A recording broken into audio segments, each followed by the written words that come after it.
Hey,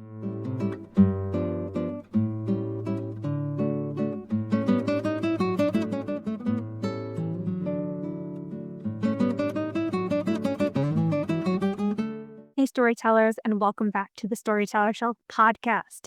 I know I say this every time, but I mean it every time. And today we have a very special guest with us. Max is an Emmy Award winning screenwriter and producer whose credits include work with Netflix, DreamWorks, and Nickelodeon. And he's the author of a graphic novel series. He is one of the storytellers behind the scenes, bringing children's content to life on shows like Paw Patrol, Gabby's Dollhouse, and Baby Shark. First things first, thank you so much for being here, Max. We are just going to jump right into it. Can you tell us a little bit more about yourself? I always wanted to write ever since I was a little kid. My dad was an English major in college. So when I was younger, he would make me and my sister read the classics for kids.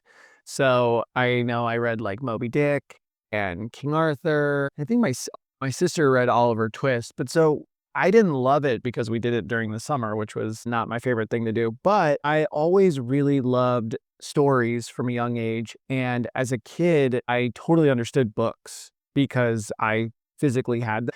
I had no concept of like what writing a film or a television series looked like. So as a kid, I really wanted to write books. And I really loved like graphic novels as well. So I would draw, but I'm a terrible artist. My sister is actually a great artist. So you feel like, oh, we sort of paired up perfectly, except for my sister went a different direction in life. So we never really teamed up. So growing up, I always wanted to do writing, also considered acting because it's all part of it. Did a lot of theater. And then when I went to college, I decided, you know what, I'm going to really pursue writing. And I went into screenwriting. And that's where it got started for me. I took a bunch of classes. I learned more about just screenwriting in general. And eventually, it was my junior year of college and I went to study abroad. And I went and studied abroad in Korea. And I went to like a film school there. And it was an amazing experience. And one of the benefits to going to this particular program is that to graduate with my degree, I had to get an internship. And this program provided one. So I was like, great, kill two birds with one stone, travel the world, right?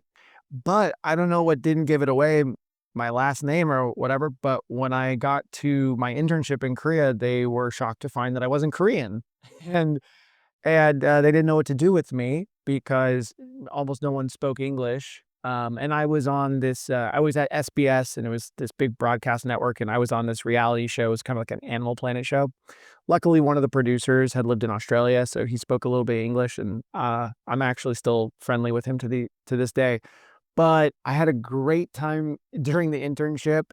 But yeah, sometimes during the day, sometimes they wouldn't know what to do with me. So they just stick me in the audience of like variety shows because they're like, just go do that. And everyone was always like, who the heck is this guy here? Which was really fun. At the time, I got to meet like the biggest boy band in Korea. This was back in 2011. So this is well before Big Bang was the big band. But so when I came back home, I was like, okay, I fulfilled that requirement of having the internship, but I probably need an internship that's here in the States that can maybe help me get a job. So it was my senior year of college and I applied to intern at Nickelodeon. I'd always loved animation well before, well into the years when people were thinking it was strange that I was still watching it. So I knew, I was like, oh, I love animation, but I never considered it as a career. And I got that internship. And I feel like that sort of changed the trajectory of where I went. It opened a new world to me. I met the writers there. I was on the show called Tough Puppy, which was created by Butch Hartman, who created Fairly Odd Parents and Danny Phantom. And I met the writers and they were really kind to me. And I suddenly saw a way into the industry. I think before that moment, I hadn't even really considered that. I didn't really know how I was going to break in. So it was this moment where I was thinking, wow, okay, maybe I can do this actually. Like I didn't realize that maybe there was a world where I was never going to do it. And then suddenly you're meeting the people who are doing it and you think, okay, maybe there's a chance. After my internship at Nickelodeon, I ended up moving back to Korea to teach English. So I didn't get a job in the industry right away. Interned, had a great time. When the internship ended, I applied to a few production jobs. I didn't end up getting them. So I thought, you know what? I'm gonna do something a little nuts. And when I had studied abroad, I had met quite a few English teachers out there who were enjoying their life and traveling the world. And I thought, let me try and give this a shot. So I ended up going back to Korea and I was there. And then when I came home, within a week of coming home, I then got a job at Nickelodeon. We talk about this all the time. We like people that, one, hard work, it's like the thing, but also that it doesn't have to be the standard. We prefer that actually. I think that's one of the big things with us. So let's talk a little bit about your career trajectory. What were some of the early projects or gigs that helped launch you into screenwriting for kids? Did you always know that this is what you wanted to do? I mean, you kind of mentioned a little bit about that, but could you go into more detail? Yeah, I did not know I was going to go into writing for kids. I've always considered my taste kind of goofy. So my sister always says that it makes total sense that this is where I landed. But when I was first like when I was a kid and I was writing stories, I was writing for kids because I was writing for myself and I would write these really ridiculous. I was very inspired by Captain Underpants. So you can kind of see the type of humor I was into. But then when I went to college and I started, you know, you start to get that like 19 years old, I'm seeing the world, I'm going to write more what I would say at the time is like more real, impactful things, which is great. And I did a lot of that. And that's what I wanted to do. I wanted to write things that were funny, but maybe a little cynical or, I just those type of films I really thought I was going to do. And then when I got into Nickelodeon, I kind of realized right away that it felt like, oh, this actually feels like a good use of my skills. Like this actually feels like a good area for me because kids animation, it's not really cynical, not necessarily. It can be at times, but it's really about just being goofy and fun and broad humor and I love all that stuff. So I didn't know exactly what I was going to do, but once I got in there, I really enjoyed it. But then there's even another step, which is there's, the 6 to 11 type shows, colloquially we call them, right, for the 6 to 11-year-olds.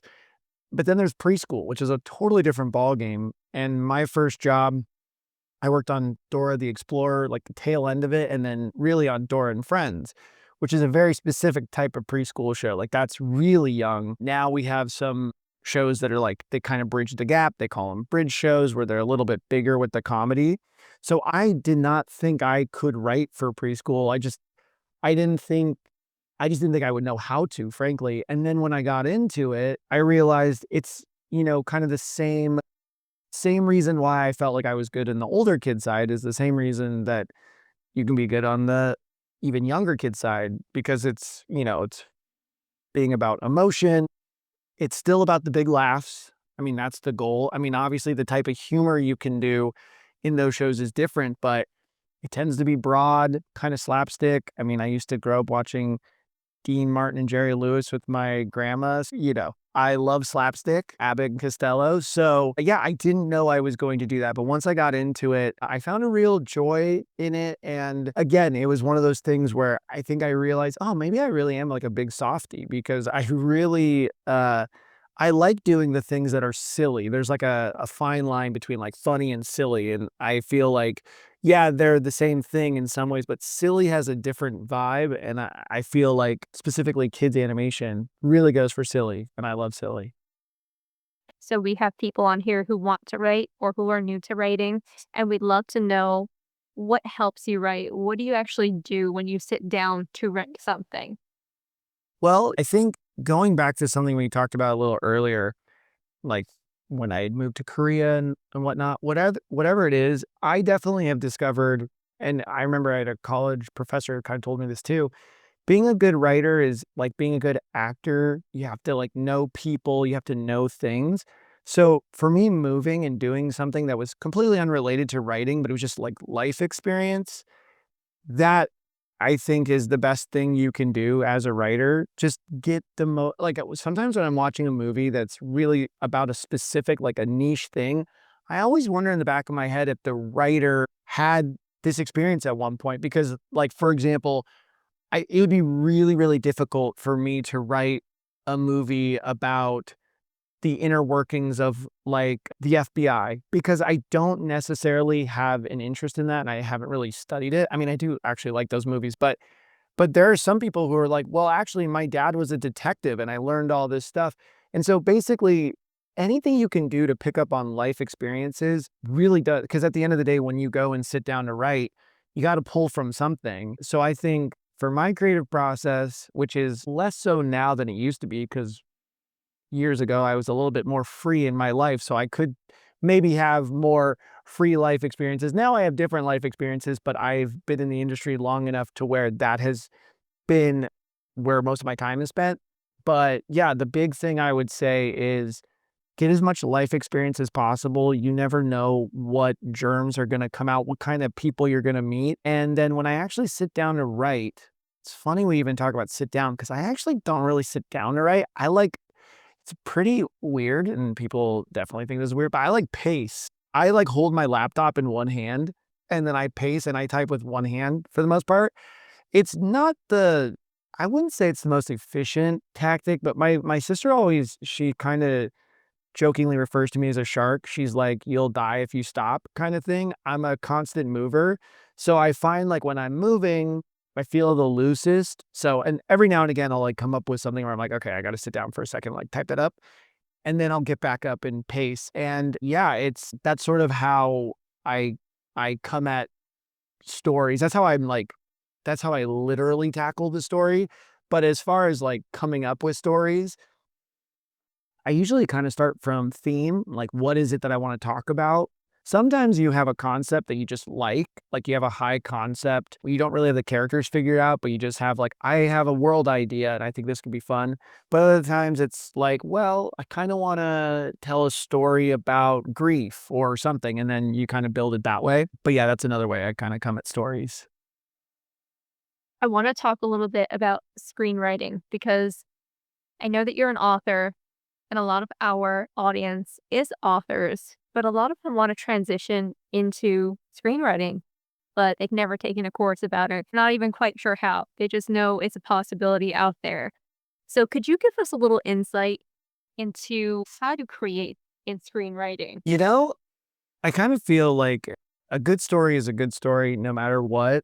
Going back to something I brought up earlier, where like when I was a kid, I wanted to write books because I knew what they looked like. Unless you take theater courses or whatever, most people don't ever read a script. So you don't even know kind of what they look like. And I think that's a big thing. Again, it's like I play pickup basketball and oftentimes you get to talking and people ask, "Oh, what do you do?" And I would explain, I write for animation. And I remember it, this was, one guy said this, but this happened a bunch. I wrote for Nickelodeon. He's like, "Oh, you write for SpongeBob?" I was like, "Well, not SpongeBob specifically," but he's like, "So when you write, do you write like what they say and what they do?" And I was thinking, wow, like, it was so funny to me because I was like, yeah, I do. But it was just interesting because that guy obviously has read books. So he know, if I told him I wrote books, he would know exactly what that was. But clearly he never read a script before. Like that's just not something that was, and I don't think it's as common for people who don't get into the arts. So I think for anybody who really wants to get into screenwriting, I'd say the same thing that anyone who wants to get into writing books. Read a bunch of scripts, read a bunch of books just to see how they work, because also with books, depending on how they're written, they can be written in such a way that so much of what we are gleaning from the characters is not something you're seeing. But in screenwriting, it's all you're showing the character. That's why you watch some adaptations that, for whatever, don't hit the mark.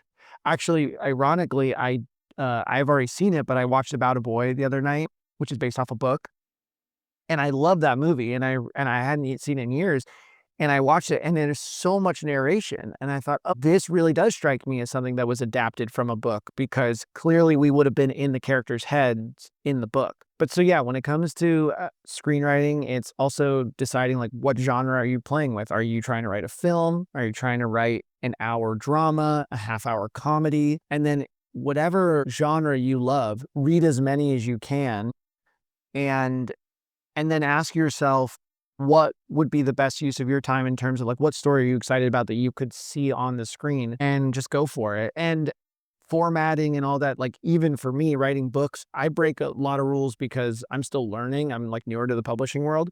But screenwriting too, there's some basics, but you can break format. I wouldn't worry too much about that at this point. It's about just putting down a story that you think moves and characters that you think are interesting. Firstly, our audience, they're always getting told to read more, but it's kind of the solution to everything. It is, yeah. And you said something really interesting. We interviewed Lois Lowry, the author of The Giver, and she said that in the most recent movie adaptation, they had the movie all set up and they were showing it to the people who were funding the movie.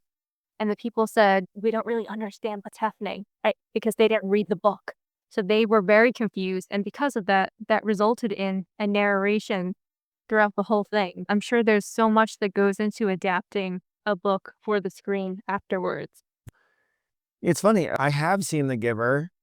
It's really interesting, like the type of stories that work really well in books. And like, again, talking about my dad being an English major, he definitely made me read Lord of the Rings. And so I read all those books, and those movies are great. I really love the books or the movies. I'm not a huge fan of The Hobbit, but that's okay. I like the book. The movie, I was like, eh. But otherwise, I feel like those books did a really good job. And yeah, it's really striking that balance of trying to show what's in your character's head, which obviously in books, I mean, depending on your narration style, but you can do so much that's just, it'd be considered cheating in a screenwriting, you know? So yeah, that's why I think sometimes you see book adaptations that just feel perfect and others that maybe struggle in different ways. And also just kind of seeing how things in that space work. Because you may be a consumer, like it depends. Sometimes like you're jumping genres and you're like, I've never really written something in this space. Then you want to read as many of those things. Even like, for example, I've never written a true like horror screenplay, but there's obviously a way that it has to be written so that it feels, you understand that it's scary because you're not getting the same scares. So for me, if I was going to write a film like that, I would want to read all the classics because I want to think, how did they use language to evoke a feeling that might, on screen, it'd be obvious that the guy's going to be standing behind her. Trust me, it'll be scary. But on the page, it might just go, eh. So it's really important to read the things in the genre you like because you just see what works. And also, I don't know if you feel this way, but sometimes when I read something, I also feel like it's possible. Like someone else did it. Now, again, sometimes you read a script and you're like, okay, I could never do this. But, it's just that feeling of like, okay, someone also started at, fade in and had to figure it out. And also I love reading screenplays for another reason, which is I love seeing how people use language. I steal stuff all the time, like grammar to move things ahead. I love, even in the writers' rooms I've worked with writers who use dashes in a way to make action flow. And I'm like, that's going in my bag. I love the way they do that. And so that's why I think it's just really important to read screenplays in general, just because you can see how do people use language to make you feel something. As someone who writes in middle grade, I feel like the important thing is to know your audience and know how to write. I wanted to ask that because of the fact that it has to be in some similarity to that as when you're an author writing in the genre to know your audience. So I appreciate you sharing that. Now we're going to pivot into from spark to script. Okay. So how is an episode born? And do you start solo or in a writer's room? What does that ideation stage look like? So yeah, on a TV show, typically, if you're a writer and you have a head writer, you're dreaming up the episodes. It depends. Sometimes the episodes are super serialized, in which case you sort of break the whole season like globally, and then you talk the little nuances and send people off. But let's say we're talking about an episodic show, an animated show. Basically, the writer typically come in with a little germ. It's like, okay, what if, to go back to SpongeBob, what if SpongeBob got locked in the freezer? And it's like, oh, okay, yeah, well, it'd be, and so you kind of noodle it as a group. Then what you do is you write up a premise, which is kind of like a short paragraph to a page, depending on the show, of just what is the basic shape of the story. It doesn't have to have all the beats. I mean, they can be kind of loosely explained, but it doesn't have to be so formal because it's going to probably change the most from there. Then that goes to network, and then, network will look at it for different reasons. They'll want to change things, especially for kids. If something's like imitatable behavior, S&P will be like, you know what? We can't have SpongeBob stick the toothpick in his eye because we don't want little Timmy to do, right? So they do things like that. And then you go to the next phase would be outline, where you break the story with the team. So now you're really breaking down, okay, first act, second act, third act, how does this story go? And you break that as a room, and then the writer goes off and writes the outline and sort of rinse and repeat in terms of you come back, give it to network.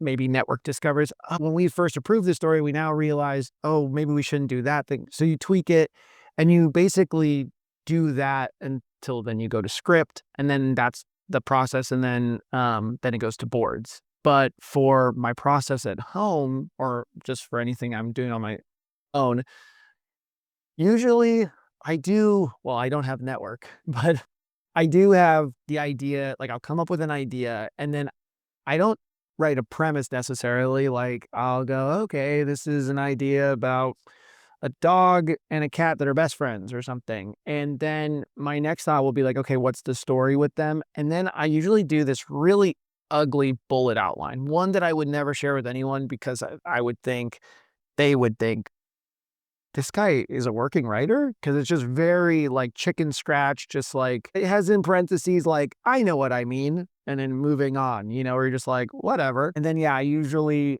do like a really ugly beat outline. Then I might do another pass where I clean it up a little bit more.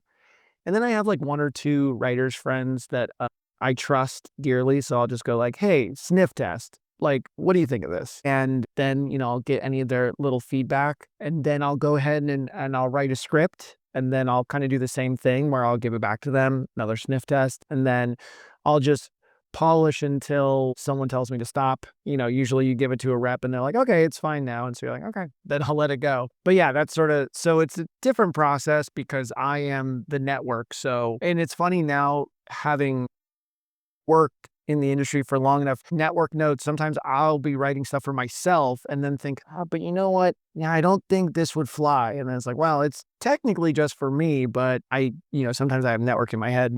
I actually use my notes app as well, but I do talk to text. And sometimes I will just pace and go, then Derek walks through the door. And then the thing is, then it's all misspelled by the end because the thing doesn't know the words, and I'm trying to remember, like, wait, what was I? But I'll sometimes do that because there's a sense of can move and write at the same time. Sometimes I'll even come up with like a dialogue. I know if I have a heavy scene, if I'm writing for something maybe older and I have a heavy scene, sometimes I'll like act it out and talk, and then my notes app goes to my email. So then I'll just copy and paste, drop it in my final draft file, and then usually, this is good. And the minute I put it in my final draft file, I immediately start overthinking everything. Wait a minute, why did I think this flowed? Teresa and I both get inspiration sometimes from our dreams. And I think we both wake up, if we sleep that night, at a crazy hour clock, and you pull out the notes app or the notebook, and what you've written is not even a language. It's like hieroglyphics at the end of the day from another land. Does that ever happen to you, that you're just extremely tired or you're busy doing something else? I actually used to keep a pretty religious dream journal in my phone, but then I honestly got tired of typing, because when I would do talk to text, I felt like my phone's not going to understand this because it doesn't even make sense to me, this dream that I'm trying to explain to them. But yes, sometimes the thing I struggle with is sometimes I'll be going to bed and I'll start to break a story, and I'll have my head on the pillow, and then I'm like, oh, and then maybe, and I'm like, no, you got to let this go right now. But it's like a muscle you flex so much that even if the story is trash, you're still trying to break it. You're like, and what if, and yeah. And and then sometimes I will have a moment where I think, oh, you know what? I should write this down because in the morning I'll want to remember. And then I'll see the note and I'll think, I'm just going to let this one die. It was a nice idea, but it's dead to me now. Hey, storytellers! If you're still juggling Word docs, sticky notes, and 47 browser tabs to keep your story straight, it's time to simplify your writing life. Meet Scrivener, the writing software built by writers for writers. Whether you're drafting a novel, a picture book, or even a dissertation, Scrivener helps you organize your scenes, research, and revisions all in one beautifully structured workspace. Many of our guests on the Storyteller's Shelf podcast have raved about Scrivener and how it completely changed their writing flow. You can move chapters around with a click, store your notes right next to your draft, and even set word count goals that actually keep you motivated. Curious? Check out our affiliate link. It helps support the show at no extra cost to you. And let us know if you give it a try. We'd love to hear how it helps your writing process. You're so right. It's hard to turn off the muscle. I think it might be hard for all creatives to sleep because the moment you have one moment of peace in your mind, it's gone because the inspiration flows inconveniently when you didn't want it to. And then you're just running as you sit. All right, let me get us back on track. Okay, back. Your credits are so impressive. I couldn't even list them all if I tried. It's like memorizing the digits of pi.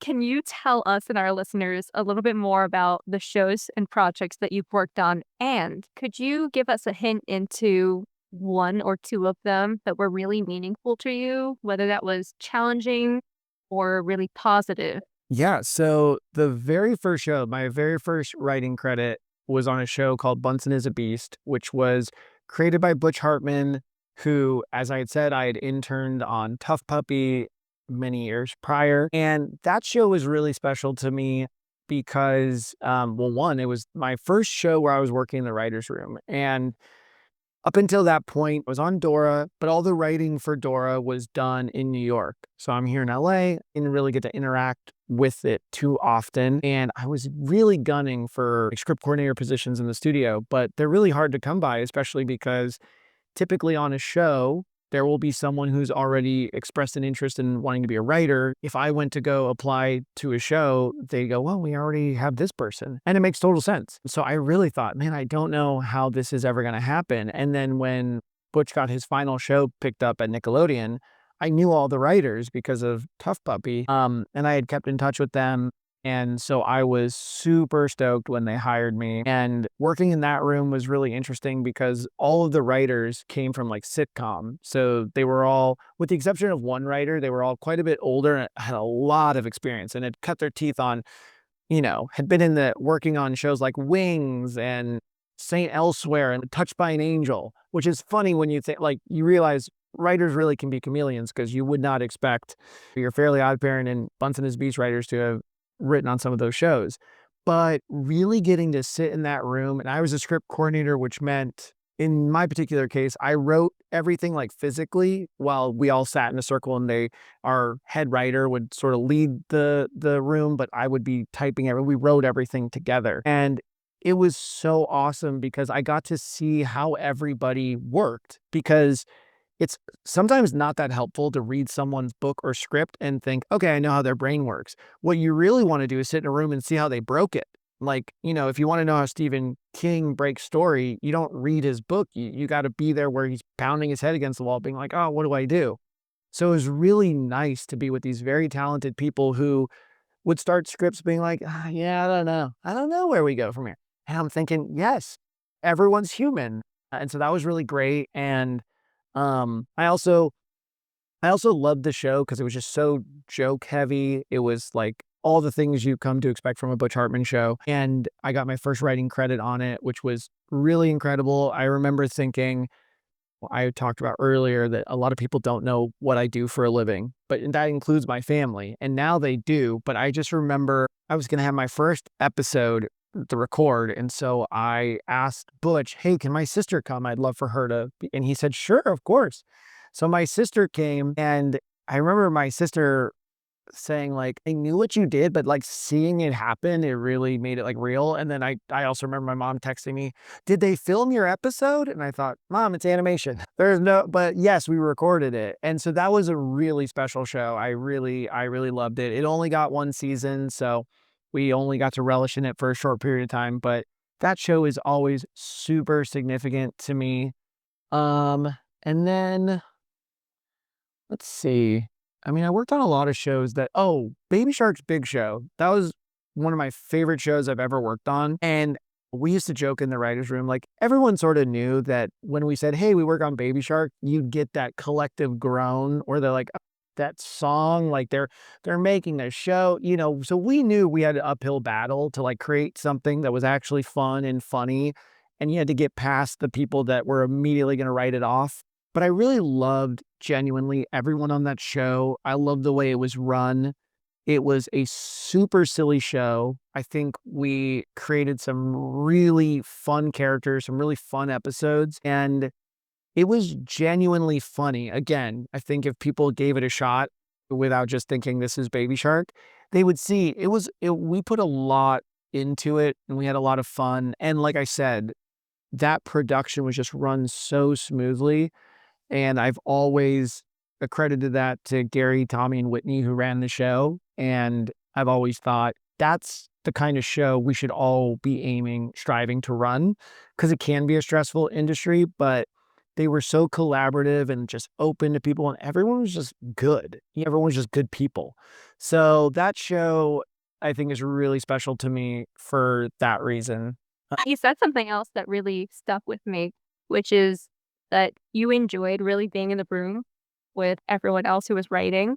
I feel that way too. Teresa and I always mention that writing can feel really, really lonely, especially in this remote world that everyone is kind of in their own cubicle doing their own thing. When you're stuck on your island desk by yourself, struggling to get the plot and to get to where you want to be.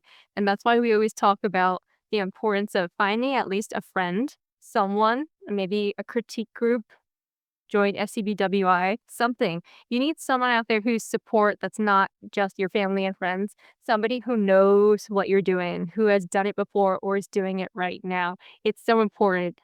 I was talking to someone about this not that long ago, but getting into the creative field, it feels like it's very exciting, which it is. But if it's something that you take a lot of pride in, you basically are putting your pride on the line every single day because you write something that you like. But again, like working in TV, you're constantly offering yourself up for metaphorical slaughter, right? For execs to say, you've kind of gone this way thinking, yeah, I'm a writer. That's what I do. And every day in this job, basically to get the finished product, you're whittling down all the things you quote unquote did wrong. And so it is one of those things where it can also be a little bit disheartening. And so when you're with people and you kind of realize, now, okay, we're all in this together. This happens to all of us. We're all part of the slog. You realize then it's not really a slog anymore. Then you're like, okay, right. I think sometimes we have that fantasy of like, oh, I'll become a writer and I'll write and that's that. And it's like, well, if you want to work for a company, you're going to write, they're going to have feedback and you're going to take that feedback, and despite what you may think, and it's something that it's a reality check for sure when you're first getting into it. Same with like publishing. You write this manuscript, you're like, this is it. And then an editor looks at it and goes, yeah, it probably needs a lot of work. And you're like, oh, what? Me?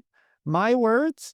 So it's always nice to have people who they've all been through it. But as you meet people who are longer in this career, they'll have this edge to them where you can't like pierce it, because they're basically, you can't hurt me because I protect, and those are the people that have like really been in a long time. So I'm not quite there, but I'll definitely, when I write something, I'm always Godspeed, like you hand it off and you're like, I think it's pretty good, but I will also be prepared for them to go, what is this? I think resilience and adaptation are kind of the names of the game. While we talk about writing, tell us about your graphic novel. So my debut graphic novel, which actually I have a copy of it right here.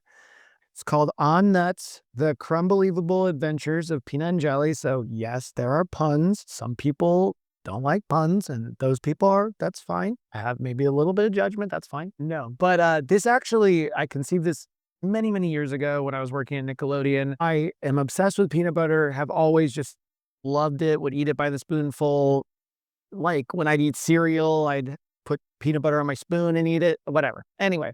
And then, so I was trying to think of like a high concept, funny story. And in my cubicle, I had all these Post-it notes. So one day I drew a little peanut and a little splat of jelly. And I kind of thought, oh, okay, they're best friends. And what's their story? So I kind of built a world around them, the rules of their world. And every day I would draw a new food character with a personality. The drawings were terrible, but I had them and I would put them all over my cubicle. I mean, people started to notice on the show because I just had food characters everywhere.